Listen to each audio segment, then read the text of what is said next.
Bonjour, donc nous allons continuer notre travail sur le livre Maths et Initiation. Le langage C appliqué aux mathématiques. C'est un wikibook.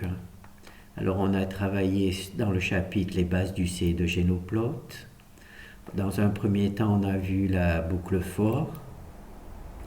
Maintenant, on va étudier les premiers pas avec Génoplote. Alors on va faire travailler sur 3 exemples.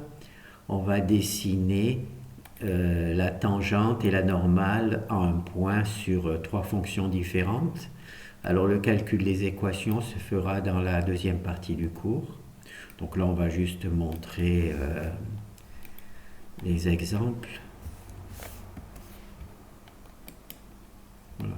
Donc là on voit notre fonction qui est une parabole et on voit l'équation qui est la normale et la tangente. Alors pour savoir, donc là on a notre équation, la parabole, et là nous avons deux équations, une qui est la tangente et l'autre qui est la normale. Alors on voit que la première équation croise l'axe des Y au point -8, donc c'est en bas là, donc c'est donc la tangente. La première équation c'est la tangente, et la deuxième équation croise l'axe des Y au point 3, 7. Et là, on voit que le point 3, 7, c'est à peu près ici. Et on voit bien que c'est la normale. Donc, on a notre équation, la tangente et la normale. D'accord? Et naturellement, on peut récupérer cette image dans le truc. Donc là, je n'ai pas utilisé l'habitude que j'ai de garder le maximum d'espace. C'est pour montrer bien la tangente et la normale qui passent par la courbe. Alors maintenant on va faire la deuxième. Donc la première c'était simplement l'équation d'une parabole dont on calcule la tangente et la normale à un point. Là on va dessiner la fonction cosinus et on va la dessiner aussi, je pense, la tangente ici et la normale ici, d'accord, entre -3 et 3 pour l'axe des X et en -2 et 2 pour l'axe des Y. Alors, voilà. Donc là, nous avons notre droite. Donc là, il y a la fonction cosinus en violet et la fonction tangente et truc. Donc on voit que la fonction, la première équation croise l'axe des Y au point 1. Donc au point 1, l'axe des Y, voilà, donc c'est là, hein, 1.1 un peu plus que 1, c'est ici. Donc on voit que la première équation, c'est bien la tangente. Et la deuxième équation croise l'axe des Y au point -1,5. Donc on voit c'est ici. Donc c'est bien notre normale. Voilà. Et pour l'op, voilà. Donc là c'est une fonction un peu plus compliquée, hein, mais on a bien notre droite qui est perpendiculaire et la tangente est au point. Donc pour notre droite, la première équation, elle croise l'axe des X au point 0,72. Donc on voit c'est à peu près là, hein, c'est ici. Cette valeur-là, c'est ici. Et pour la deuxième équation, on voit qu'elle coupe l'axe des Y au point -4. Donc c'est ici. Donc -4, c'est bien notre normale. Et la deuxième équation, c'est bien la tangente. Et la troisième équation, c'est bien la normale. Voilà. Donc tout ça sera vu, comment ça s'appelle, dans la partie du cours. On peut essayer de voir où c'est. Alors on va en analyse. On voit les dérivées des fonctions élémentaires. C'est peut-être ici. Non, les fonctions élémentaires, c'est pas bon. C'est dérivées première et seconde. Donc quand vous allez étudier les chapitres dérivées première et seconde, vous allez retrouver ici les 3 fonctions qu'on vient de voir. Et vous avez donc ici l'explication. Voyez, là, on a récupéré le dessin que l'on a mis en mémoire dans les données de Genoplot, comment ça s'appelle, du Wikimedia. Et donc là, on a notre travail, et là, il y a l'explication comment on fait pour calculer la tangente et la normale. D'accord?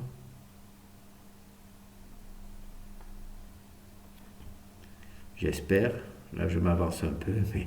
Donc là, ici, c'est pour la fonction deuxième, c'est cosinus, et là, c'était la fonction troisième. Ah oui, je voulais revoir dans notre cours. Alors, dans la boucle for, on va récupérer ce code.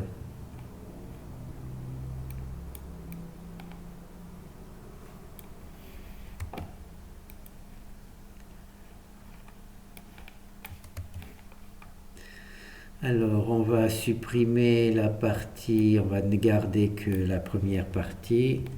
Donc, on va lancer. Donc là, on a dessiné une fonction. On a utilisé la boucle for pour compter de 1 à 9. D'accord? Alors, dans ce travail, il y a deux choses sur lesquelles je voulais travailler. Alors, premièrement, les variables. Le nom des variables, si possible, il faut leur donner des noms qui correspondent à ce à quoi elles sont censées, ce à quoi elles sont censées représenter. Donc là, par exemple, là, c'est A, c'est une variable abstraite. On pourrait appeler cette variable ball. Voilà. Et dans ce cas-là, ça serait le nombre de ballons sur lequel on travaille. Donc, on pourrait faire ça, par exemple. Oh non, on va quand même rester. Donc, si on est en mathématiques, naturellement, on conserve les variables avec des nombres abstraits. Mais si on fait, par exemple, de la physique, eh bien, il faudra remplacer le nom des variables par l'objet que cela représente. Si on travaille avec des ballons, il faudra l'appeler ballon. Si on travaille avec des voitures, il faudra l'appeler voiture, etc. D'accord? Donc ça, c'est bon. Et il y a la deuxième chose, ce sont les nombres magiques. Alors un nombre magique, c'est un nombre, par exemple ici, a égale 0. 0, c'est un nombre magique parce qu'on ne sait pas à quoi ça représente. Et la 10 aussi, c'est un nombre magique parce qu'on ne sait pas à quoi cela représente. Donc les nombres magiques, tout ça, on va les remplacer par des constantes. Et pour cela, on crée des define.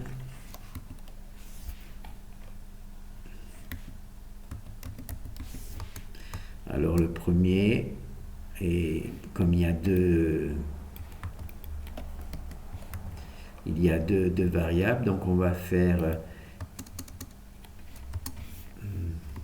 init a, même si a était en minuscule, on va faire non on va faire plutôt mini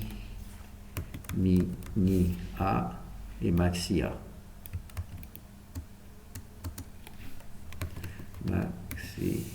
Max A. Non, min A, max A. Voilà.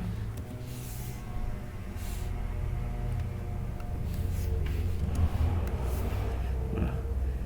Et là, minima, on va mettre 0 et max A, on va mettre 10. Voilà.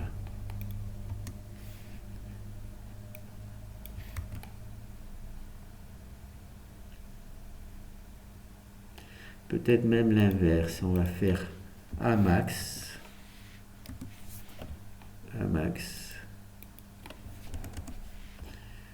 et A. Pourquoi? Parce que là, l'intérêt, naturellement, l'important, c'est de savoir sur ce qu'on travaille. Si j'avais fait mini A, on voit que c'est d'abord une valeur minimale et on ne sait pas de quoi. Donc là, on travaille sur A et c'est la valeur minimale. On travaille sur A et c'est la valeur maximale. D'accord? C'est pour ça que j'ai choisi de travailler, de dire les variables comme ça. Donc là, comme ce sont des valeurs constantes, il faut malheureusement qu'elles soient en majuscule, même si la variable a ici, la variable a est en minuscule, on n'a pas le choix. Donc là, c'est 0, A mini. Non. Peut-être qu'il faut rajouter un i, mini, maxi. C'est plus joli. Voilà.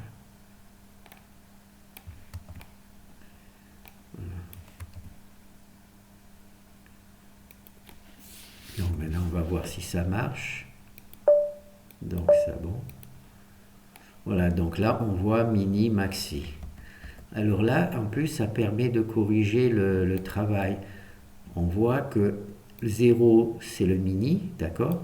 Mais maxi, c'est 10, puisque j'ai choisi de mettre 10. Alors que là, maxi, c'est 9. Donc, vous voyez, ça permet aussi de corriger. Pour corriger ça, au lieu de mettre inférieur, on met inférieur ou égal. Et là, on a notre inférieur ou égal. Dans le bon ordre, inférieur ou égal. Voilà. Et là, on a vraiment le mini, c'est 0, et le maxi, c'est 10. D'accord? Vous voyez, ça a permis de corriger notre logique.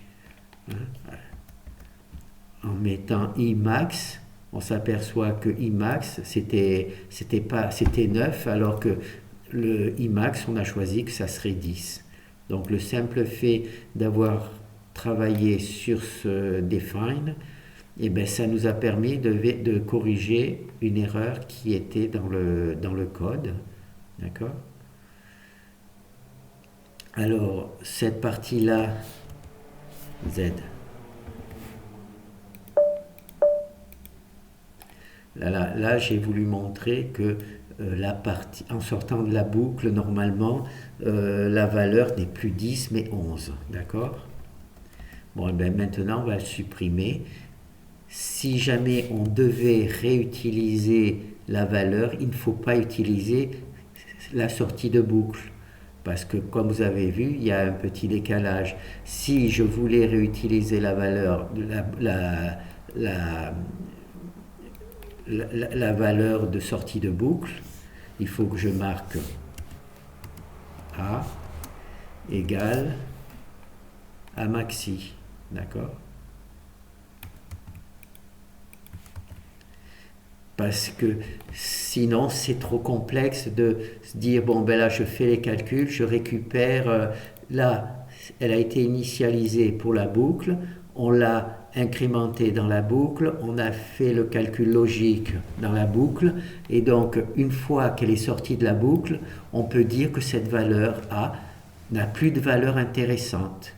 Si je veux continuer mon travail et réutiliser la valeur A, il faut que je la réinitialise. Alors soit avec la valeur maximale, si c'est la valeur maximale qu'il faut que je mette, soit avec la valeur minimale, si c'est la valeur minimale. D'accord?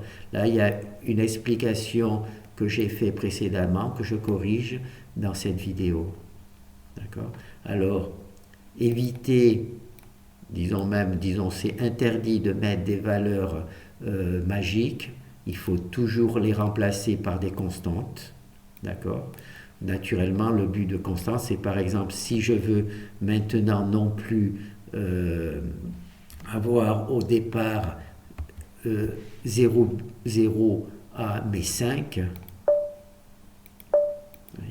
je mets simplement le 5 en haut du programme, je mets ma valeur, je sais que c'est le A mini, je mets un 5 et le reste du code suit. D'accord?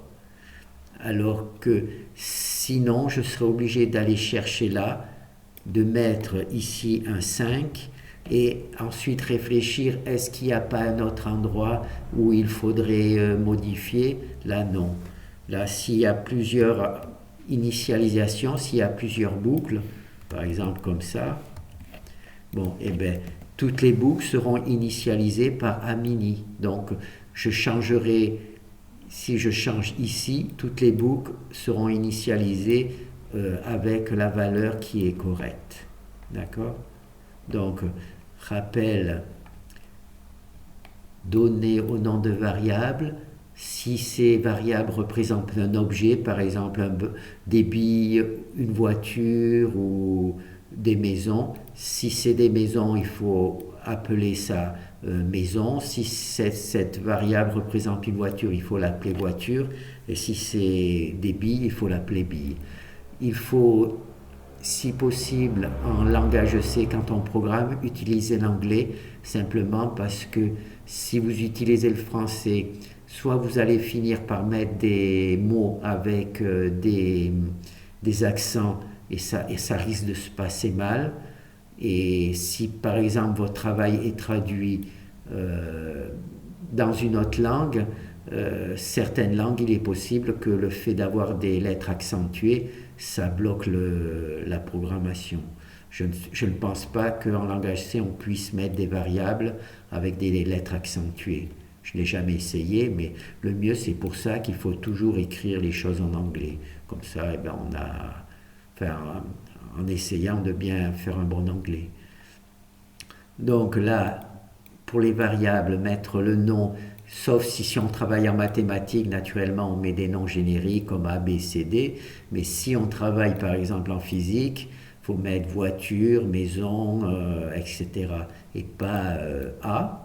Et ensuite, éviter, non pas éviter, mais interdire l'utilisation des nombres magiques, les remplacer toujours par des constantes, d'accord, pour savoir de quoi on parle. Parce que si je mets A 0, je ne sais pas ce que ça veut dire. A mini, ça veut dire que c'est la plus petite valeur que A a dans ce programme. A maxi, c'est pas 10, c'est A la valeur la plus grande que A peut avoir dans ce programme. D'accord? Voilà, voilà, c'est juste ce que je voulais dire, hein. Donc là, on a vu deux choses. On a vu les boucles, la boucle, les corrections pour la boucle for et les trois exemples sur les normales. Merci.